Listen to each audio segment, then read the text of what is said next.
নমস্কার, কেমন আছেন সবাই? আশা করি সকলেই ভালো আছেন। আমার নতুন একটি ভিডিওতে আপনাদের সকলকে অনেক স্বাগত জানাই।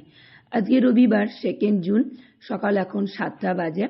আমরা সকলে মিলেই কিন্তু আজকে চলে এসেছি কাশ্মীরের মুঘল গার্ডেনটি দেখার জন্য। তার জন্যই প্রথমেই ডাল লেকের সামনে এসেই সকলে হাজির হয়েছি। এখনো গেট খোলেনি মুঘল গার্ডেনের, সেই জন্য ডাল লেকের সামনে আমি, অলি, গোল্ডি তিনজনেই কাশ্মীরের পোশাক পরে একটু ছবি তুলে নিলাম। 8টা বাজার পরে মুঘল গার্ডেনের গেটটিও খুলেছে। আমরাও কিন্তু যথারীতি এখানে টিকিট কেটে মুঘল গার্ডেনের নিষাদবাগে আমরা কিন্তু এখন প্রবেশ করছি। এই মুঘল গার্ডেনটি দেখব বলেই কিন্তু আমরা আজকে ছুটে এসেছি এই মুঘল গার্ডেনের সামনে। কারণ এই মুঘল গার্ডেনের নিষাদবাগই হচ্ছে কাশ্মীরের কিন্তু এটাই মুকুট, কাশ্মীরের মুকুট বলা যায়। এই নিষাদবাগে ঢুকেই বেশ ভালো লাগলো। সামনেই বেশ ফুলের বাগান, ঝাউ গাছগুলো বেশ কাটিং করে সাজানো আছে, দেখতে ভারী সুন্দর লাগছে। আর এখানে রং বেরঙের নাম না জানা বহু ফুল গাছও আছে, যেগুলোর নাম সত্যি আমাদের কিন্তু একদমই জানা নেই। তো সেইগুলোই এখন দেখতে এসেছি। দেখুন, হলুদ, গোলাপি, নীল, সাদা বহু রঙের ফুল আছে, কিন্তু কোনো ফুলেরই নাম জানা নেই। আর এত সুন্দর সুন্দর গোলাপ গাছগুলি, সেগুলো কিন্তু দেখতে বেশ ভালো লাগছে। দেখুন, সাদার উপরে প্রজাপতি ছাপা খুব সুন্দর ফুলগুলি, ভারী সুন্দর আর খুব সুন্দরভাবে সাজানো গোছানো একটি বাগান। এই নিষাদ বাগ তো হলো কাশ্মীরের দ্বিতীয় বৃহত্তম একটি বাগান, আর শালিমার বাগ তো কাশ্মীরের সবচেয়ে বড় একটি বাগান। এই নিষাদবাগ সম্বন্ধে যে ইতিহাসটি আছে সেটি তো সকলেরই জানা আছে কম বেশি, সেটা নিয়ে তো বলার কিছুই নেই। কেননা এটা তো 1633 খ্রিস্টাব্দে আসিফ খান তৈরি করেছিলেন। তা আসিফ খান তো হচ্ছেন জাহাঙ্গীরের স্ত্রী নূরজাহানের বড় ভাই, হচ্ছেন আসিফ খান। তিনি কিন্তু এটা তৈরি করেছিলেন। তো আমরা যেটা প্রবেশ পথটা দিয়ে ঢুকেই সামনের যে ছোট্ট মতন বাগানটি আছে, এই বাগানটি কিন্তু এখন দেখছি। এরপরে কিন্তু সিঁড়ি বেয়ে ওপর দিকটায় উঠে যাব, যেখানে ছাদের ওপরে প্রচুর বড় বাগান আছে, সেই বাগানটি দেখব। তো চলো আগে সিঁড়ি দিয়ে ওপরে উঠে যাই। তা দেখো, এখানে কিন্তু সিঁড়ি দিয়ে আমরাও কিন্তু টুকটুক করতে করতে হেঁটে চলে এসেছি নিষাদ বাগের একদম উপরটাতে। এখন তো অনেকটা সকাল, তাই একটু ঠান্ডা ঠান্ডা অনুভব হচ্ছে। নিষাদ বাগের উপরটাতে এসেই যেটাতে চোখ পড়লো, দেখুন ওই যে দূরে ডাল লেকটা দেখা যাচ্ছে, কি অপূর্ব সুন্দর লাগছে দেখতে।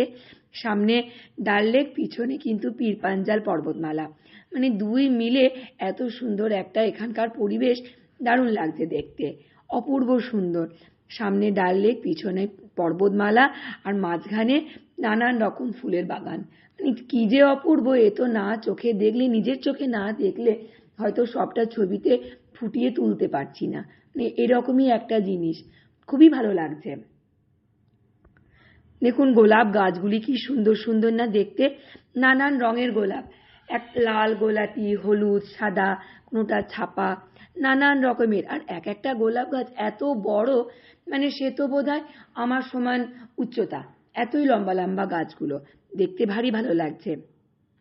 যেখানে একটি লাল রঙের গোলাপ, সাদা রঙের গোলাপ, অপূর্ব অপূর্ব সব গোলাপগুলো, এত লোভ লাগছে কি যে বলবো, সত্যি মানে বলার কথা নয়। আর এখানে তো 3 থেকে 4 ঘন্টা যদি চুপচাপ এক জায়গায় বসে এর যদি মনোরম দৃশ্য দেখা যায়, তো বোধহয় 4 ঘন্টা অনায়াসেই পার হয়ে যাবে, সময়টা বোঝাই যাবে না কখন যে 4 ঘন্টা পেরিয়ে গেল। মানে এত সুন্দর এর অপূর্ব সৌন্দর্য আছে, সত্যি মানে খুবই ভালো লাগছে দেখতে।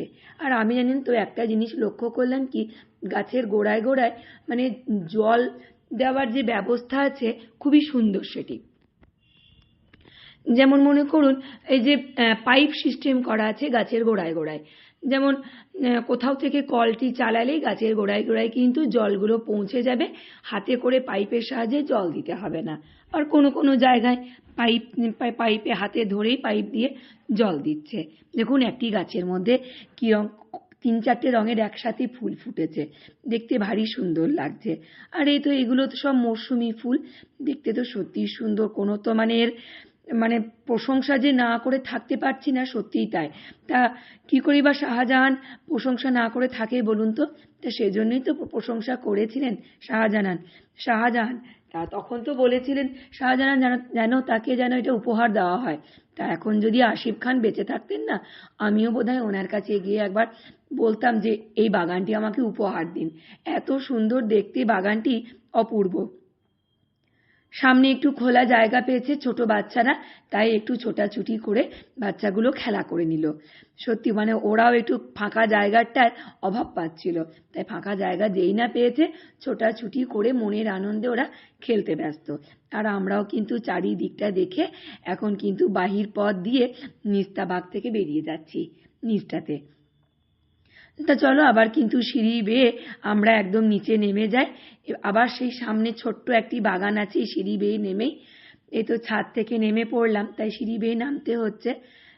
এই যে সামনে অলি আর অলির বাবা, দুজনে, মেয়েও বাবাকে ছাড়ে না, বাবাও বড় মেয়েকে ছাড়ে না। আর আমার হাতে গোল্ডিকে ধরে রেখেছি চিপে, তাহলে কখনো ছুটে পুরুক পারুক করে এদিক ওদিক চলে যাচ্ছে, জানেন তো। তা চলো এখন এবার সবাই মিলে বেরিয়ে যায়।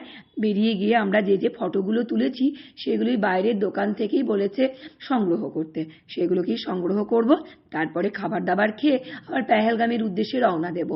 তাহলে চলো ভিডিওটা এখানেই শেষ করি। ভালো লাগলে অবশ্যই লাইক কমেন্ট করবেন। দেখা হবে অন্য আরেকটি ভিডিওতে। টাটা।